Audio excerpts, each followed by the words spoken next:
Jets at Steelers, Sunday NFL.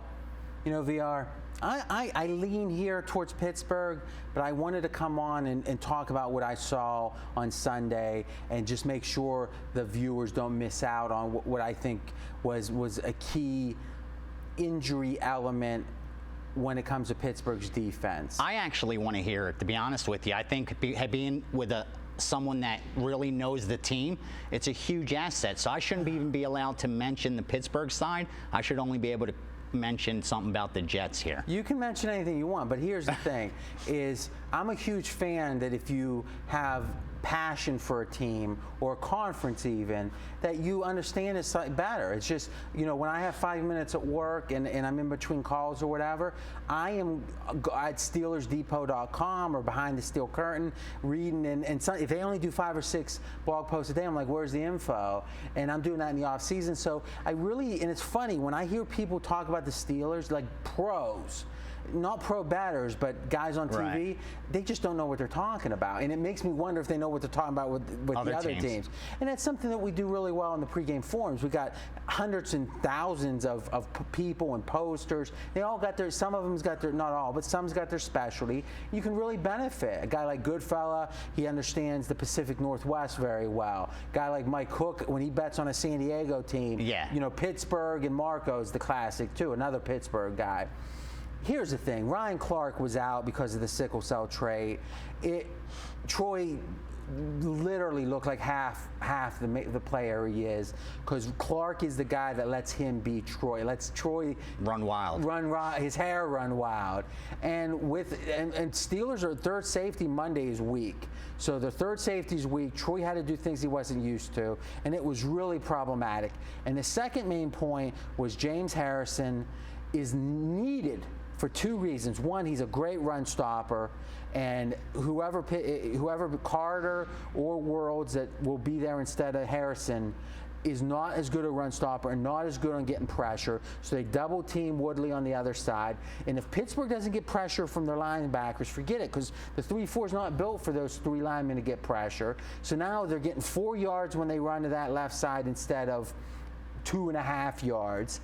And now they're not getting the sacks that they normally get that will actually knock teams back and give them a 2nd and 17. So Manning was able to go down 10 yards at a time.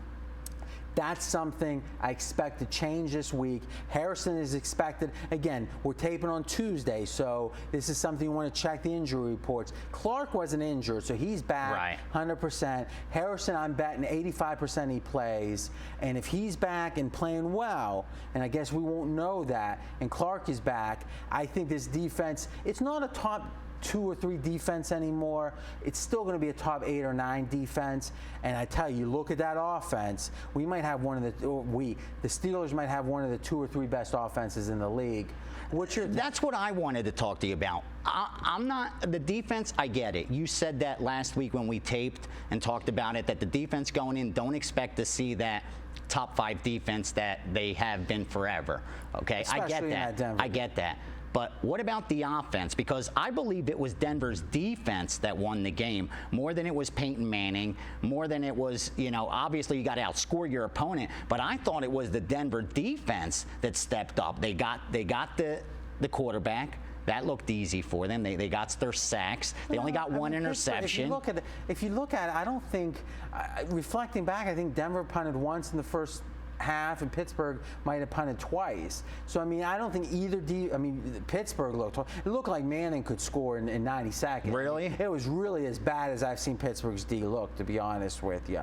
But again, I think there's some outside factors. I still don't think, like we said, still not a top 3 defense, even with all their players, in my opinion. But I think that offense, I'm telling you, it was the first game, and you know, you had the holdout with the wide receiver Wallace. So I think he, even though he had a decent game, or or probably above average game. He's going to be trending upwards.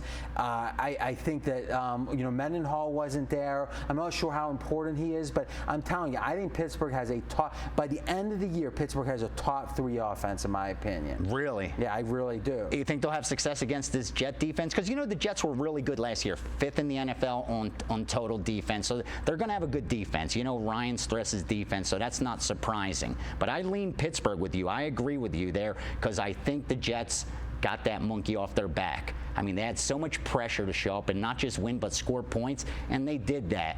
And might be in for a letdown.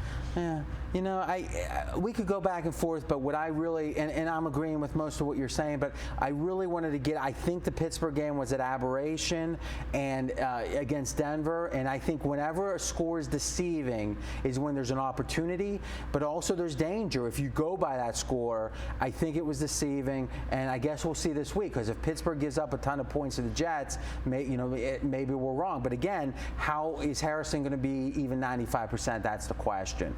So, all right, listen, guys, I'm not even going to give an official pick on this one. I have a lean on Pittsburgh at 5.5. I clearly like them more. 6 is a quasi-key number. But we wanted to get those facts out. We did. We'll be back with more videos, pregame.tv.